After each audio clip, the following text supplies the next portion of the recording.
I'm Brittani Johnson. I'm a brand marketer, and I've been in marketing for about 14 years. I've worked across different sectors. Currently, I'm in media, been in healthcare, finance, also a content creator, and have a freelance business where I do graphic design, website design, and content creation.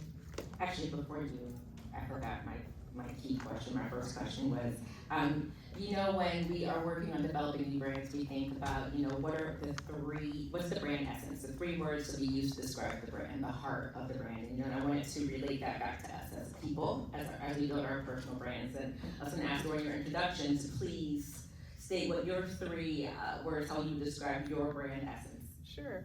I would say authenticity, relatable, and inspiring would be my 3. Great. Thank you, Samantha. Hi, good afternoon. Ooh. There we go. Testing 1, 2. All right. Hi, everyone. Good afternoon. My name is Samantha McCoy. I'm the founder of Mission Key Communications. We are a strategic public relations and personal branding agency.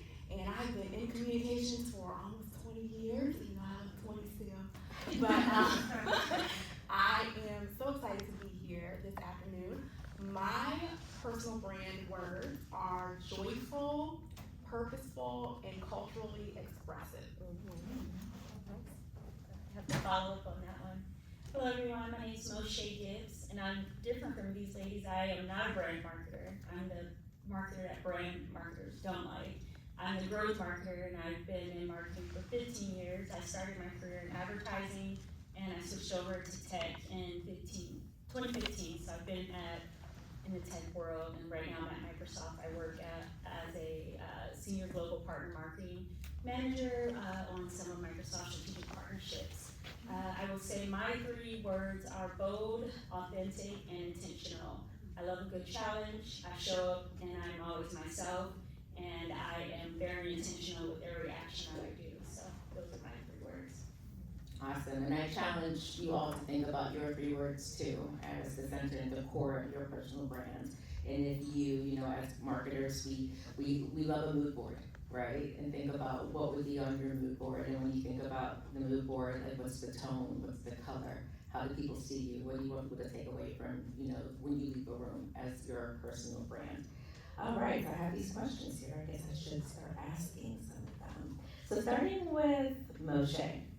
So how can you build your brand and help, when you age, how can your brand help you build influence and strong internal relationships? So my personal brand, I take it very seriously. My goal starting off in corporate was like, I'm gonna be the best at everything. If my name is tagged on there, it's gonna be, everyone's gonna know it was me. I will say one of the great things about that is that, going back to my 3 words and one of them being very intentional, I feel like your brand is who you are when you're not in the room. And I will say that has gotten me a lot of places because I show up, I'm very consistent. I raise my hand, I'm visible on purpose. I speak up. I sometimes take on projects I shouldn't. And it helps me in the long run. And so I will say that those things, taking those 3 words, they're not just words I came up with, right? Those are things that I definitely live by. And there's something that I get picked out of the hat very frequently because I show up in that way very consistently.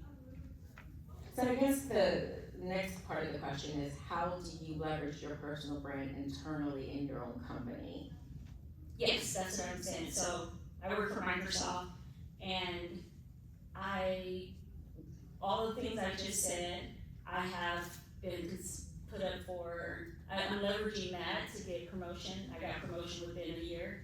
I've gotten consistent bonuses because of that. So if you think of financial, I'm leveraging that because they know that I'm going to get the job done.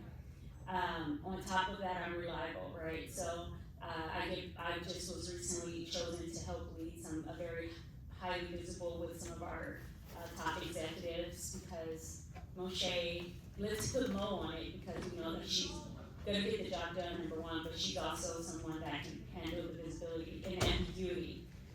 Working on a lot of corporations, I'm not going to speak on anything specific. Ambiguity is a thing kind of you live by, And if you showing up and being able, like I said, bold, I like a good challenge. Those things kind of, like, I get in there and I dig in and I figure it out. And it sucks, but a lot of corporations, you have to be that way. You have to be able to figure things out and think on your toes. And so, leveraging being visible, speaking up, showing up and being me on purpose has gotten me to where that's what I leverage to in my corporation where I work. Great, thank you. So Brittany, I think we all have our definitions of a personal brand. What's your definition of personal brand? And then also I know that you have a great social presence. How do you leverage that? How do you link your personal brand to LinkedIn and other social platforms? And what advice would you give to the audience on how to stay authentic? Okay, I'm gonna try to run through. One at a time. So I would say with how I define personal brand is with how people experience you. So with your values, your skill set, like people kind of to piggyback off of Mo, your brand is what people say about you when you're not in the room. And that's also with how people perceive you, right? But so when you have your personal brand, you want to take ownership of that, like kind of control as much as you can of that perception. How I show it online, what's the next one? Well, how do you leverage it on LinkedIn? Yeah, how do you so- build your personal brand on social? You can use any social platform. I definitely, LinkedIn has really been that girl for me. Just for me, like I grew up very shy and reserved. And so a few years ago, it was a friend that just really deposited something in me that stuck with me. And she told me I needed to be just as comfortable in the foreground as I was in the background. And I played the background really well. So I took on that challenge, and LinkedIn was an easier way for me to do it. I'm very comfortable with online. I met my husband on MySpace, so like, so online's very like.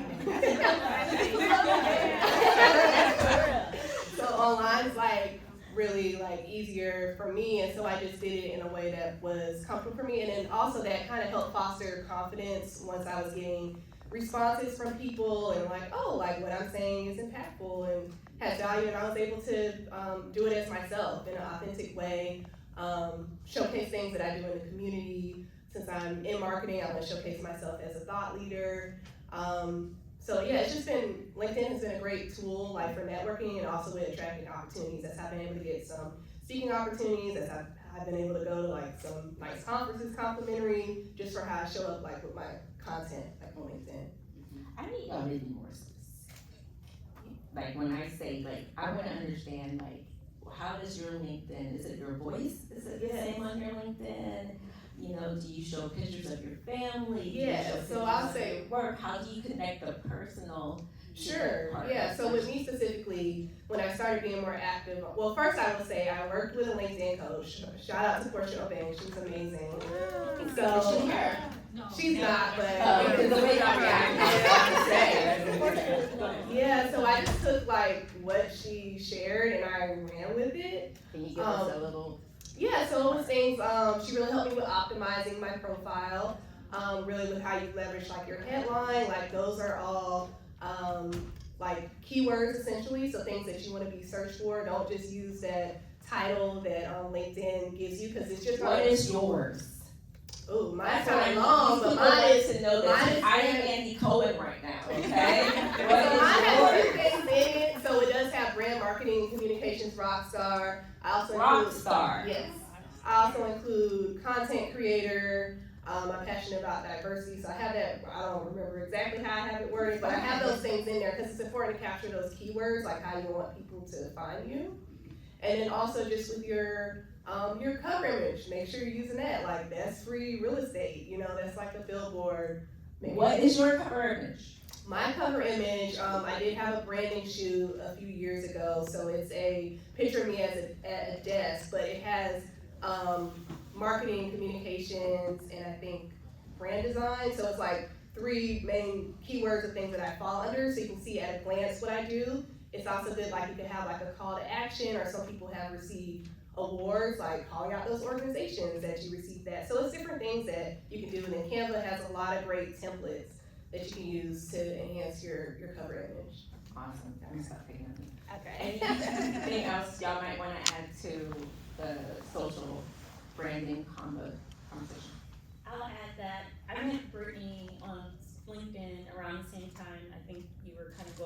this transition, and her LinkedIn definitely inspired me. And to be specific, it is more about, and going back to what I'm saying, being visible on purpose, not being afraid to tout like your wins and your expertise. So I won 40 under 40 last year, and I don't like a whole lot of variation. But so when I put it on there, at first I would like keep my comments off, and so I wouldn't have to like get all those. And then someone told me, you need to turn those comments on and take it. So I was like, okay, don't shrink yourself, right? So I will say thanks to Brittani, because she definitely inspired me to be more visible on social. But then since then, it's kind of blown up, and now I get a lot of people asking me for, hey, you know someone at Microsoft, can you give me this job? But I will say social has been, especially LinkedIn, like choose your platform where you feel like you can connect most of the audience and where you can show up, and I feel like LinkedIn has been that platform for me. Yeah, I will say I've also had a lot of success on LinkedIn as well. One of the clients who's been with us for 3 years now is in a different state and different city, and definitely came to us through LinkedIn videos. So I definitely want to continue to do more of those and have seen a lot of success with LinkedIn. So if you have never done LinkedIn videos, definitely encourage you to do that. Yeah, thank you. I think staying along the lines with social, you think about TikTok, right? You think about Instagram, you think about all the other social platforms outside of LinkedIn that people will seek you. You know, how do you leverage your personal brand when it's your own sort of like personal network, like a TikTok? You know, I've seen a lot of small business owners using TikTok authentically, like being who they are, driving in their car, wearing their bonnet, spewing out the 5 key pillars of, you know, brand activation and things like that, you know. So how do you know, outside of LinkedIn, are there any other sort of platforms that you would then connect your personal brand with your almost expertise?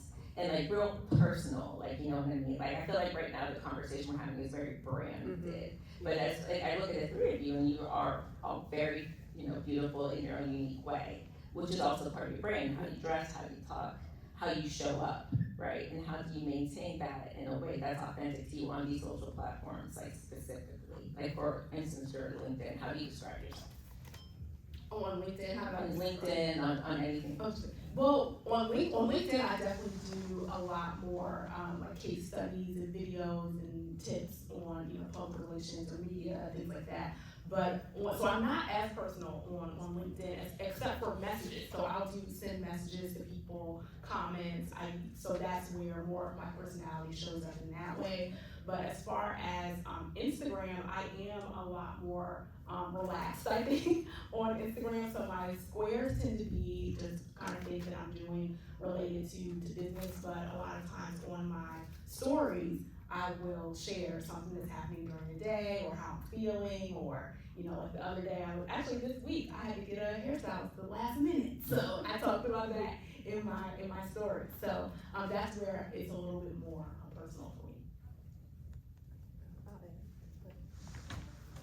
I would say I do show some like personal things on LinkedIn. I definitely let my hair more down on Instagram and TikTok, but I'll share things like with my family. I do try to find like the intersection of showing like as a working mom, excuse me, for like example, if it was like a field trip, I'll post a picture about a field trip, but then I'll tap into like leveraging like the PTO. Like I remember someone who was kind of bragging all the time they had, and I'm like, why are you being a PTO hoarder? You know, so I had like the hook, like, don't be a PTO hoarder, you know, and then just about, especially if you have kids, like making that time. So it'll be a way to show something personally, but it's still tied to something that could be relatable to a mom, or like to just with work-life balance.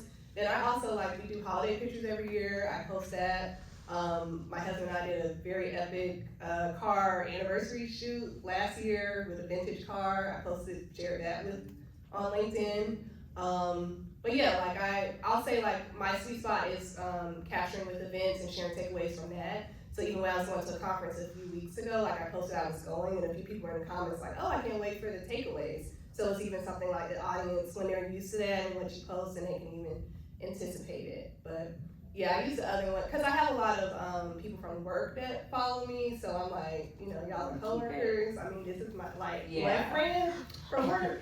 So but what advice would you give to somebody who doesn't know where to start as far as creating their personal brand? Whether you're starting your career, whether you are starting your own social pages, or you're just trying to get to know who you are, what advice would you give to someone to start their brand? I would say start with what you want to be known for. So since I had a background in marketing, I wanted to be a thought leader in the space, and especially when we're in an industry where it's not as many Black people in marketing. So I wanted to be loud in that way, like I'm here as a Black woman in marketing. And so yeah, I started with like what I wanted to be known for. So that's the advice that I would give. What you look for? Well, I wanted to be known for showcasing my expertise in marketing. Yeah. I would definitely, I'm thinking about this question a little bit differently now than I used to, because I realize that for me, over years, my personal brand has grown and evolved really as I've learned more about myself. And for me to be sitting here in front of everyone wearing locks and wearing bright colors. That's right. If you look at pictures of me from 20 years ago when I was first starting out, like my first job after college, I did not look like this.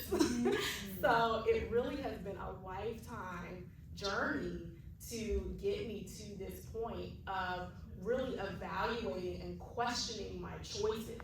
And over the years, I started to ask myself, okay, why am I showing up in this way? I want to be bold, I want to be confident, but am I representing that in a way that's truly authentic to me? Or am I just doing this because it's how I've seen other people do it? It's because I've been told, hey, you better wear your hair straight to that interview, you know, and then maybe after 6 months you might be able to switch it up, right? So I think it's just really having that constant reevaluation of knowing yourself and doing a lot of introspection. So that's where I would advise people to start, because I think sometimes if you start externally first, you don't have a reference point, and so it's difficult, I think, to get that authenticity if you're not truly sure, you know, why you're even going after certain things, or a certain goal, or a certain look, or a certain career path even. I think a lot of it is introspection. And one of the things that I was thinking about is a lot of people use the word authenticity for personal branding, which I do think is important. But I also think to get to that authenticity, it's important to have integrity, meaning that all the pieces of you are coming together to be holistic and showing up as you. So then that way, yes, your personal brand is building, but you're also able to take it into every space that you enter. So it doesn't matter if you're with friends, if you're with family, or if you're in a professional setting, those core values and that core person of you, that is really your brand. And I think continuing to show up in that way sets the stage for when you're not in the room, it still carries with you. I love that. I think with my team, I would challenge my team not to use buzzwords when we're looking at developing brands. And the word authentic was one word I never would allow on any brand sheet, because what does that mean?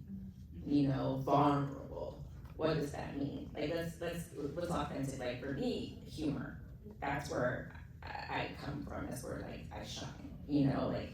So I think it comes down to also when we're thinking about your essence, you know, go down another level. Like we like to say, like, squeeze out the lemon to get the juice, right? And really, really challenge yourself and think about, like, who are you without all of the bells, the whistles, and everything? You know, when I, 20-something years ago, started my job, my mom took me to a petite sophisticate to get a pinstripe suit, because that's what we were supposed to wear. I was so miserable in that pinstripe suit, and everything, I mean, I had stockings on, I mean, just everything that was not me, already in a field that was foreign my mother and my father, and, you know, trying to live up to their expectations of me, you know, and that kind of led me down the path of figuring out, like, okay, who am I really, right? And I do think our personal brand is still professional, however we show up. You know what I mean? Like, however we show up, it's still professional. So I really feel like when you start to feel uncomfortable, challenge yourself. Because you might not really be true to yourself. Look at me like, oh, crap. All right, do you have anything you want to add to this? So I will say, you asked a question about Instagram and like different platforms, and I'm pretty active on Instagram. And so I'm a caretaker. I have a brother who has special needs, and I don't put a lot about him on there on different platforms, even though everyone says that because he's so funny that I should start. But he told me he didn't want to do it. He said, wait a while, wait, because he's in a group home. He's like, wait till I get my own house. But I share a lot of that. I love coffee, so I started a page that's connected to my page around like going to different, when I travel, different coffee shops, and people know me for just kind of being funny. And I show up like this at work too, like this is who you did, like it doesn't even matter, I talk the same. And I didn't used to be that way. When I first started work, I would like shrink myself and kind of sit back. And one of the things, I actually had a gentleman, when I got my first big promotion and when going into people management, I had one of the top guys, he's like, Mo, I want to talk to you. So he takes me in a room. Even the name Mo I didn't want people calling me Mo. I wanted them to say Moshe, but they didn't know how to pronounce my name, so I let them call me Mo. But he was like, okay, and he did this little diagram, and he was like, you need to speak up in the meetings. And he was a white guy. He was not a black guy. He was not a black woman. He was like, I want you to speak up. I'm in a meeting with a whole bunch of hymns, and I'm kind of intimidated. And he was like, you know your stuff. Just prepare 10 minutes before the meeting and show up and speak up. And I'm going to call on you in meetings. I want you to share what you're doing. And he kind of gave me the confidence to be more vocal and to show up more as myself. And he took time out every month just to sit down and like talk to me about the things that were going on, like the campaigns that I was doing. Because a lot of times people, I work with salespeople, so they don't really look at the campaigns. They look at, what are you driving? What are you driving? And so he wanted to know the ins and outs of it. And that like inspired me to be more vocal and to just kind of be who I am and accept it or don't. And that's kind of that's something I wanted to share too. So. I love it. I would love to know more about your brother. I think I had a CEO tell me once, because I actually am pretty introverted to my real self. Like, I'm actually pretty shy and quiet. And he said to me, he was like, because I don't speak up as much in meetings. I'm very deliberate with this is how I am in general. I like to overthink. But he said to me one day, he said, you will never be the loudest person in the room, because it's just not me. So if you have something to say, you say it, because we'll listen. So it's not about, I have to say something, but that's not you, that's okay. You know, but it's like having the space and being comfortable and like taking the space for, you know, that you take up. Now I want to ask y'all, we had this conversation on our pre-panel. Oh, I'm sorry, go ahead. Oh, it was two good things y'all said. I wanted to, when you were talking about authenticity, one of the like best compliments I felt I got was how you basically like they thought I was how I present myself online, like I delivered on that in person. So I think that's important. And then like on the speaking up thing, I had a mentor who, cause but I'm like you as far as I like to be thoughtful before I'm saying, but I do speak up more now. But I had a mentor who told me like, especially since I was in an environment like predominantly white people, to speak up because they can make assumptions from your silence, like they could think you're not intelligent because you're not speaking up. So I've kept that with me, so I do think it's important to, when you have something thoughtful and important to say, to speak up and say it. Yeah, and I think along the lines of speaking up, sometimes we don't feel like we need code switching or having to pronounce words a certain way or fit in the blend in a certain way. And like I was saying, you know, about our pre-panel conversation about who do we think do well with their personal brand, both publicly in their profession and like what we see on socials. And I know I had mentioned, Congresswoman Jazz. She's one of my favorites, right?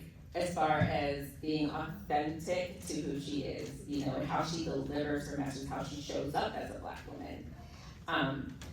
I wish I had her when I was in my early 20s starting a career where you could say exactly what you want to say, and people will know exactly what you mean and the way that you feel comfortable saying it. So just opening it to the panel, is there any particular woman that you just embrace their personal brand and how they relate and leverage it in their professional way?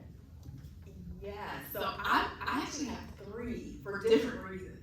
So the first person that comes to mind is Brittani Johnson, and she has written the book Professional Troublemaker. She has I'm Judging You. There's several different books. Yes, people saying clock it in but yeah, I really love her because to me, it definitely seems like, even though I don't know her personally, I feel like the way that she shows up online is probably the way she is with her family and her friends. She is somebody who is very bold. She comes across very bold, very confident, very self-assured, and she doesn't have any problem speaking exactly what she means, but she also knows how to say it in a way that's not, necessarily abrasive, but it's very intentional. And so I really like the way that she delivers, and she does not mince words at all. So I really appreciate her for being someone who speaks up and speaks out and is not afraid to do so. So that's definitely something that I admire. The second person is Caroline Wanga, and some of you all may know her. She is the CEO of Essence, and she started out as a Chief Diversity Officer for Target. And I actually just, on the way here, I was listening to an interview from her of her journey. And she said that when she was a Chief Diversity Officer at Target, she said, how can I be in a profession that's encouraging people to show up as who they are? And I don't really know if I'm doing that all the way. And so that was when she started wearing her hair differently and doing lipstick differently. And even if you see her today, she looks like a walking museum exhibit. Like the things that she wears is amazing. But she's in these corporate spaces, and she's in with these big brands and international brands. And she is like, I don't care where I am, personal, professional, whatever, this is what you're going to get. She doesn't have a stylist, she does it herself, and she owns everything that she is. And then the last person I would say is Tabitha Brown, because she has, I don't know anybody else whose literal life has built an international brand almost from scratch. Like, I don't know what I know she was an actress before, but, just all the things that she was able to do from posting videos of cooking on social media to now, having international brands. So that is definitely someone else that I think models just being herself and the rewards that come with that. I met Tabitha Brown in person, and she was amazing. I would like to add Melissa Fredericks, aka Miss Cat on stage. She's my best friend. She just doesn't know it. So I've been following her and her husband for a while. So just even before she was even comfortable speaking on video, I was watching when her voice would crack or when she couldn't even do a video without her husband. She comes off very authentic. I like how she educates, and it's like with watching a girlfriend. It's like, oh girl, this is you way too pretty to be wearing ugly makeup. This is how you do the makeup. This is the earrings. This is when I'm cooking in the kitchen. So I think when she just comes across like a homegirl, and then she's been very just kind of transparent with her journey, but then still without overexposing herself. So she's really helped me with my confidence, and I've have met her in person too, but that was a few years ago. But I love the glow up, and I think she has a great personal brand. I'm loving the energy. You see the passion when you're talking? I love it. I mean, and that's what we want for ourselves. That's how we want people to describe us, whether you like us or agree with us. This is who she is, Mo, anything you want to add as far as? I think they took everyone, but there's something more. Both. But Yeah. I was gonna say Ozama, but she's also coming out with a TV show that I'm excited about with Jimmy Fallon. It's called I think it's on brand, actually, and it's gonna be a show for marketers, to come to. So, her, I will say, I love me some Kiki Palmer. I think she is like so, she's who she is. She's always been that way. I feel like we grew up together. We pretty much did. In the business world, and when we're talking brands and people who show up as they are, I'm a big fan. I hate to say it, but like I'm a big fan of our CEO. Sorry, I know I'm in a different house here, but Satya Nadella, I'm a major fan of him. If you ever YouTube him and his cadence and when he speaks and just the things that he aligns with, major fan of how he comes across. And then Queen Latifah, I'm sorry, the queen, she's always been the queen in every format, in the jeans and the dress, the hair, the silk press, everything about her. She shows up, she's very consistent, she's always been who she is, she hasn't changed for anyone, and she, I love me some Sounds like all these ladies have something in common, right? Mine's very obvious. I mean, I'm from Ghana, so I see her as like the big sister in my head. Literally, like I'm trying to tell her that we're related to see if I can get some perks somewhere. But I see this tall, beautiful, dark-skinned woman, this huge personality, huge hair, and it's just like, wouldn't you want to be the opposite? Wouldn't you want to be like in the corner, not talking? And I was like, no, you don't have to be. You can absolutely be who you are and still gain respect. Which leads me to our next topic is, as Black women, and we might not have what I call safe for work looks, whether, you're relaxing your hair, you keep your hair, natural, you're wearing bright, beautiful colors, or how we might articulate, or if you're not smiling enough, how do we maintain who we are in a professional setting without losing or without feeling that we need to, where I'm going with this, kind of like have to simply, or make others feel comfortable if that's not who we are. Because honestly, it's all up to you and how you want to show up.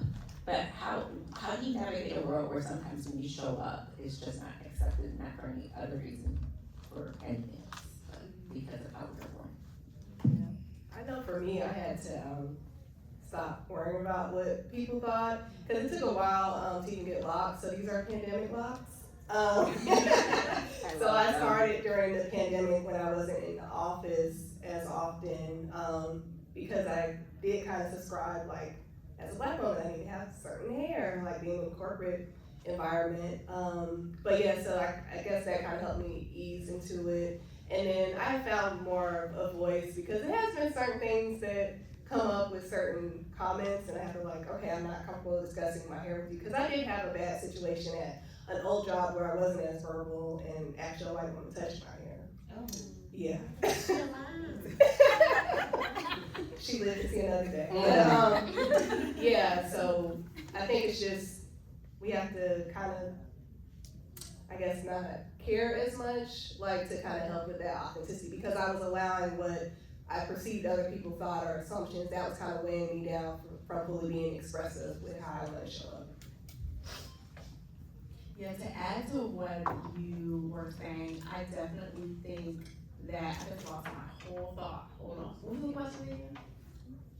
You wear red lipstick and you have your hair in dreads. How do you maintain Maintaining, your self-identity in a world that might not be comfortable? So you were saying, don't worry about what people say. And that was I was trying to remember the quote, that's why I lost the thought.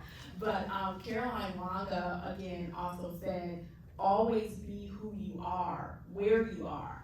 And if you can't be who you are, where you are, then move where you are.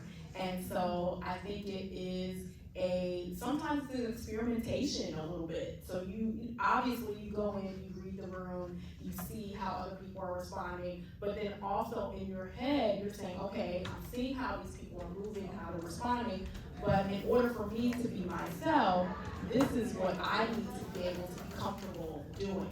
And so I think it does take sometimes some experimentation and saying, okay, if I do speak up, how am I received here? Or if I do wear, something that's not black or gray or navy blue, is that okay? Or, do people see me, do people still respect me? Do people still give me the same opportunities? And maybe if not, that may be a sign that it's time for you to move somewhere that you can be more authentic, because we definitely should not be in any spaces where we are shrinking.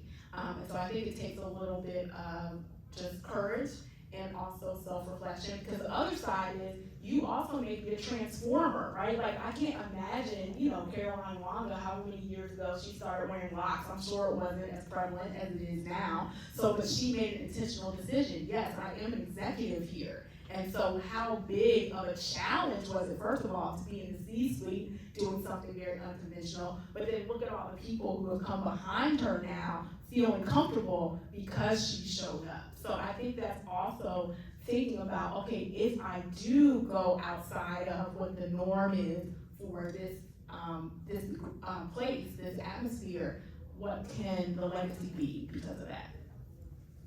I know the time. Yes. We only have 4 more minutes left.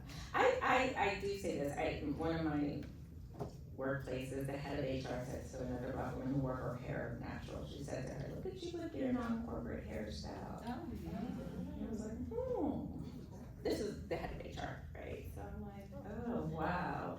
It's really, when you said courage, that to me is what I would offer.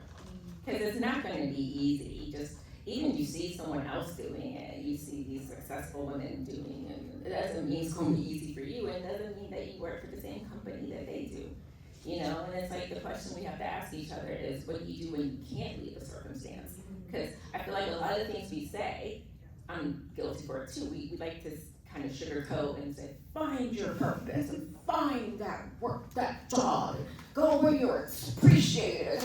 We can't all do that. So sometimes you might have to tolerate it a little bit longer. And I say, this is why we have this sort of forum. This is why we have each other, because I can talk to you and people, she said that, and then like, all right, this is the plan, but we're gonna encourage them to keep going, and keep trying, because it doesn't mean that tomorrow there might not be a new CEO who might not like your hairstyle. And it was the best environment the day before.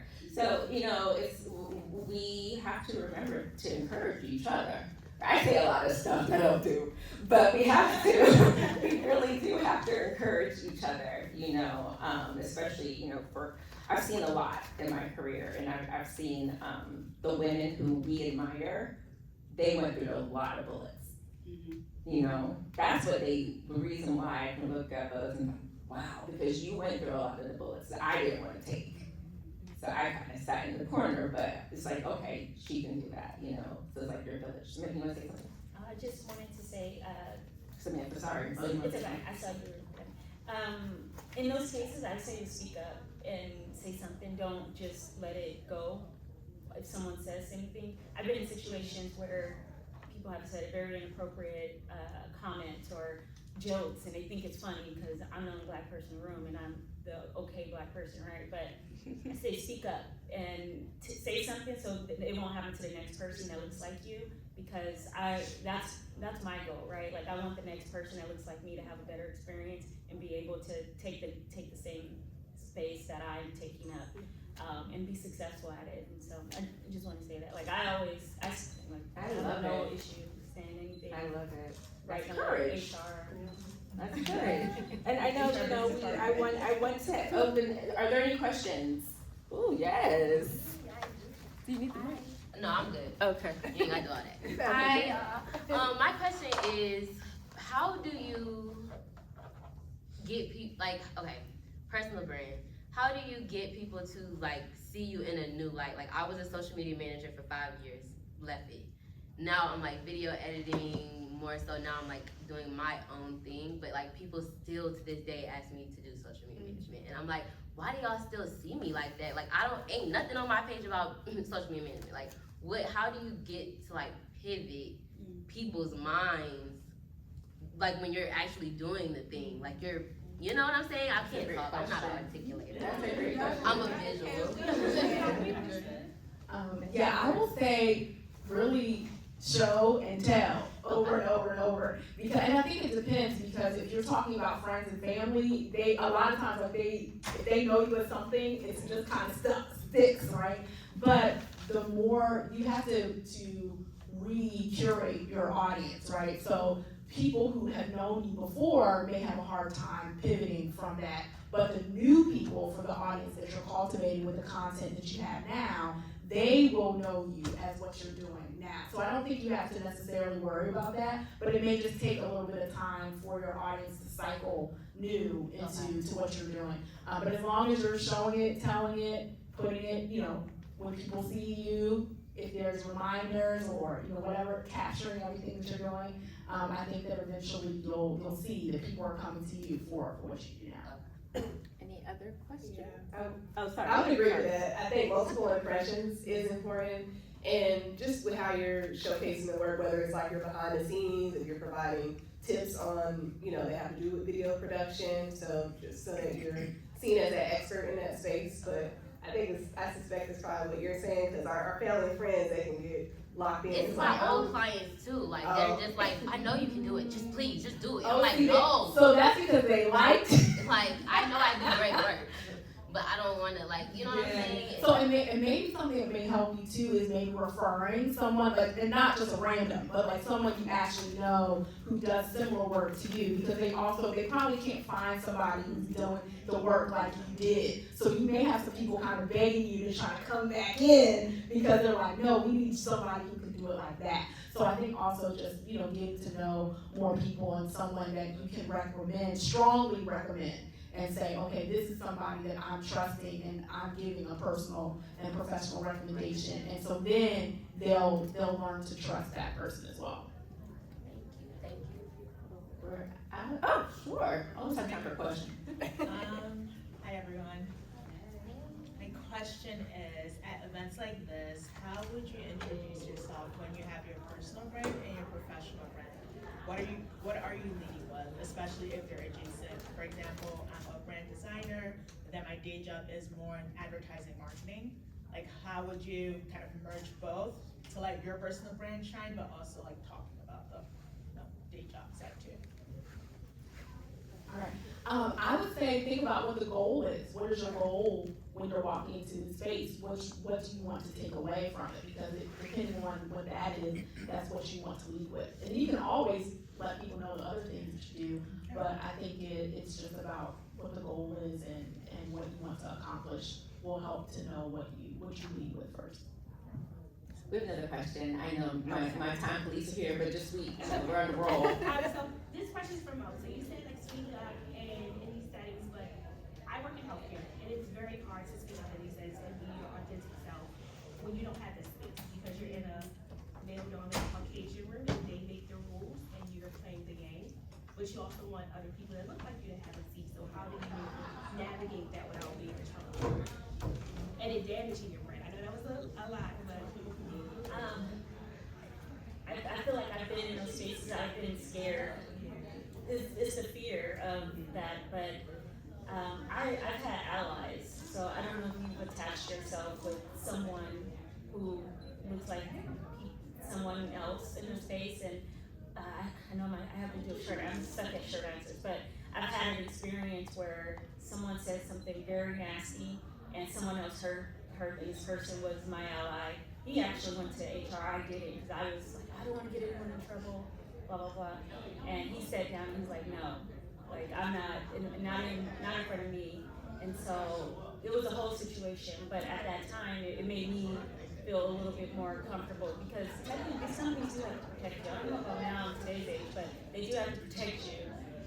And so I would never you shouldn't see yourself as a troublemaker, because 9 times out of 10, I think we think that sometimes more than the next person. I've been in situations where I've brought up that, oh, I don't want to be seen as this, and 9 times out of 10, they're not thinking of me in that way. And I think we've been in so many bad situations that we automatically feel that that's how we're going to come off. And there's a way to present your feedback, or there's a way to address a situation with someone who may have wronged you, said something bad. And I can talk to you more about specifics about my situation, and hopefully Yeah, we can keep this conversation going too. You can find us on socials, definitely LinkedIn, So, and my last to you is, if you have time when you go home, think about what is your mood board. You know, make your own mood board for yourself. Like, I have my own mood board for my brand, which is Sunny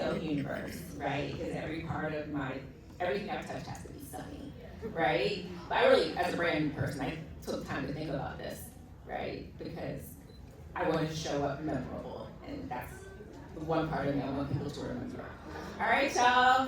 They open the doors every day. They didn't have music, they cut us off. Thank you so much. Thank you.